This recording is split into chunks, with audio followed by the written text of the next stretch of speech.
நீ நான் காதல் சீரியல்ல வரும் வாரங்கள்ல என்ன நடக்க போகுது அப்படிங்கிறத பார்க்கலாம். இப்ப ஹீரோயின் வந்து பார்த்தீங்கன்னா, நம்ம ஹீரோ கம்பெனிக்கு வேலைக்கு வர்றதில்லையா? நம்ம ஹீரோவுக்கு இப்பலாம் எப்ப பார்த்தாலும் நம்ம ஹீரோயினோட ஞாபகமாவே இருக்குதாட்டுக்கு. லாவண்யா வந்து பார்த்தீங்கன்னா, நம்ம ஹீரோ கிட்ட ஒரு ஃபைல குடுத்து பார்க்க சொல்றாங்க. நம்ம ஹீரோ இருந்துகிட்டு அந்த ஃபைல வந்து பார்த்தீங்கன்னா, ஹீரோயின பார்க்க சொல்லு அப்படிங்கிற மாதிரி சொல்றாங்க. நம்ம லாவண்யாவுக்கு அப்படியே தூக்கி வாரி போடுது. என்ன இவன் இன்னும் அந்த ஹீரோயினையே நெனச்சுக்கிட்டு இருக்கானே அப்படின்னு சொல்லிட்டு, லாவண்யா வில்லி வந்து பார்த்தீங்கன்னா, மனசுக்குள்ளாரயே கோவப்படுறா. இருந்தாலும் வந்து பார்த்தீங்கன்னா, வேற வழி இல்லையா? அவ தான் இப்ப வேலைக்கு வர்றதில்லையே, இன்னும் அவரையே நெனச்சுக்கிட்டு இருக்கியா? அப்படிங்கிற மாதிரி கேட்கும்போது, நம்ம ஹீரோ இருந்துக்கிட்டு, இல்ல இல்ல அப்படிலாம் இல்ல.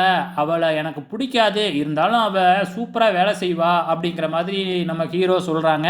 அது மட்டும் இல்லைங்க, நம்ம ஹீரோ ஃபோன் பண்ணி போலீஸுக்கிட்ட வந்து பார்த்தீங்கன்னா, யாரு அந்த காரியத்த பண்ணுனது அப்படின்னு உடனே கண்டுபிடிங்க.